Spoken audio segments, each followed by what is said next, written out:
জাতীয় নির্বাচন কবে কখন হবে তা নিয়ে এখন সরগরম রাজনীতির মাঠ। এ নিয়ে প্রতিদিনই নতুন নতুন আলোচনা তৈরি হচ্ছে রাজনৈতিক অঙ্গনে। শুধু রাজনীতিবিদ নয়, বরং দেশের রাজনৈতিক সচেতন মানুষের দৃষ্টি এখন লন্ডনের প্রধান উপদেষ্টার সাথে তারেক রহমানের বৈঠকের ওপর। আলোচনায় নির্দিষ্ট এজেন্ডা না থাকলেও নির্বাচনের রোডম্যাপই বেশি প্রাধান্য পাবে এই বৈঠকে। তবে রোডম্যাপ যাই হোক, বিএনপি বলছে তারা নির্বাচনের জন্য সবসময় প্রস্তুত। আপনি কালকে নির্বাচন করতে পারেন, আমরা কালকে রেডি।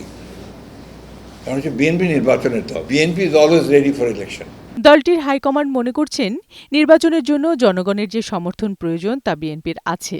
দীর্ঘ আন্দোলন সংগ্রামের মধ্য দিয়েই যে নেতাকর্মীদের নেতৃত্ব প্রতিষ্ঠিত হয়েছে, তারাই নির্বাচনে অগ্রাধিকার পাবে। বিএনপি নির্বাচনের জন্য পূর্ণ প্রস্তুত। এই বিরোধী দল করার সময় আমরা সংগঠন করছি, সাংগঠনিক প্রক্রিয়া চালু রেখেছি এবং এখানে আমাদের কী কাজ ছিল, আন্দোলন করে একটা পরিস্থিতি আনা, এবং সেই জন্য আমাদের নেতা কর্মীরা তো যার যার অবস্থান থেকে কাজ করেছে এবং তার মাধ্যমে তো আমাদের নেতা কর্মীরা সেখানে প্রতিষ্ঠিত।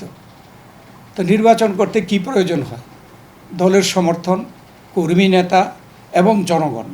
তো জনগণ তো দেখেছে আমরা কি পরিমাণ আন্দোলন সংগ্রাম করেছি। বাস্তব কথা হলো, বাংলাদেশ জাতীয়তাবাদী দল এখন সবচাইতে জনপ্রিয় দল। দীর্ঘ ১৫ বছরে আওয়ামী লীগ রাজনীতিতে যে অপসংস্কৃতি তৈরি করে গেছে, বিএনপি সেই চ্যালেঞ্জ মোকাবেলা করেই দেশের জনগণের আস্থা অর্জন করতে পারবে বলে জানান দলের এই সিনিয়র নেতা। শেখ হাসিনা ১৫ বছরে দেশকে তো তিনি ধ্বংস করে দিয়ে গিয়েছেন এবং কতগুলো খারাপ এক্সাম্পল সৃষ্টি করে গিয়েছেন, যেটা থেকে বিএনপিও প্রভাবিত হতে পারে। বিএনপিকে প্রমাণ করতে হবে যে জনগণের যে আশা আকাঙ্ক্ষার প্রতিফলন বিএনপি ঘটাতে পারবে রাষ্ট্র ক্ষমতায় গেলে। জনগণের মধ্যে এই আত্মবিশ্বাস জাগিয়ে তুলতে হবে। বিএনপির জন্য এটাই চ্যালেঞ্জ, এবং আশা করি বিএনপি জিয়াউর রহমানের দল হিসাবে এই চ্যালেঞ্জে মোকাবেলা করে একটি সমৃদ্ধ বাংলাদেশ গড়ে তুলতে পারবে। নির্বাচন করে বিএনপি ক্ষমতায় যেতে চায় বলে জানান দলের নীতি নির্ধারকরা। বিউটি সমাদ্দার, বৈশাখী সংবাদ, ঢাকা।